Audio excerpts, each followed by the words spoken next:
Peter, Philippa, welcome. Congratulations on the film. Another massive, wonderful epic from you guys. Thank you. Thank you. Yeah. Does it get easier mounting a film with this scale after obviously doing The Lord of the Rings and The Hobbit?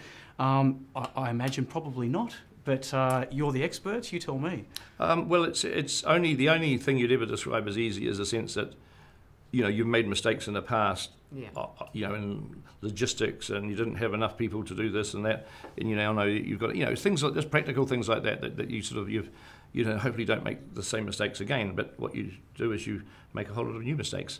So you know, so nothing is ever actually easy because and what's always a challenge is that you know, because there's the scale and size of the film and the visual effects.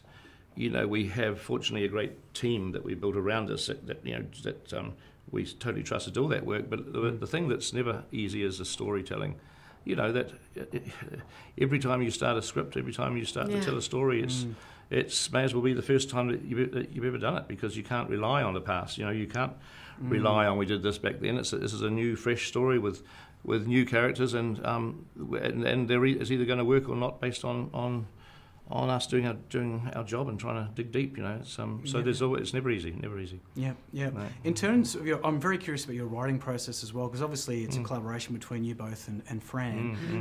Can you elaborate a bit on that? Because I'm very curious as to how three people can come together to form, I guess, one joint. Well, three people are good. I'll tell you why three people are good too, because because the, you know, writing is always as sort of a lot of filmmaking. It's basically problems that need a solution, and if there's three of you, then if something seems like an insurmountable story problem, what do we do now? You can usually rely on one of the three will come up with the idea. Yep. I mean, God, it would be lonely if you're all by yourself and you were banging your head against the wall with trying to figure out your way to navigate your way around. But the fact there's three, there's like, you know, there's always someone who's going to have the genius idea to get you through and move forward. And so even just from a practical point of view, that's why I think three is great. Yeah, I think you so. Know? It's William Goldman just died, one of the greats. Yes, indeed. Screenwriters of all time, any time. And he emphasised structure. You know, structure, and that structure in film is so very different from what it is in a book. Yes. And in a you know, if you're writing a book or even a play, which is drama. And so if you think about it and you're talking about structure, it's really normal for three people to sit in a room, which is actually what we do, and usually with a whiteboard in front of us, and start building. People think that the writing, the actual physical writing, is that's almost like the icing on the cake. Yeah. When you've got the story in a shape that you want it to be in, that part comes easily. And when you start writing a scene and it's not coming easily, it means that structure's not right, it's not working, you're not finding the characters.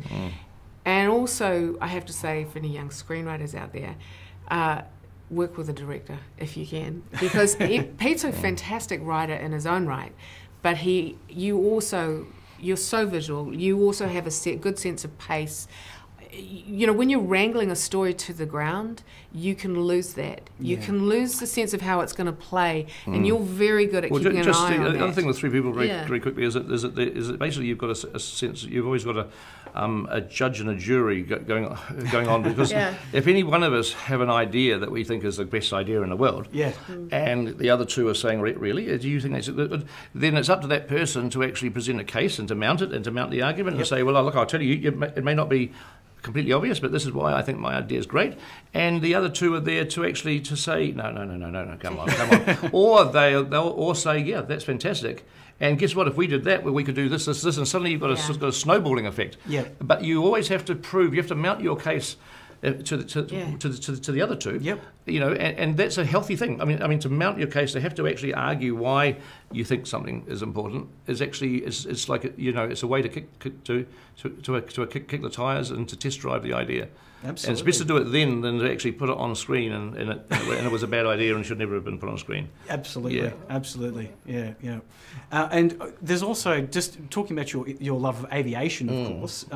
There's some amazing dogfights at the end of Mortal Engines as well. Did you have a bit of a hand in helping visualise some of the aerial?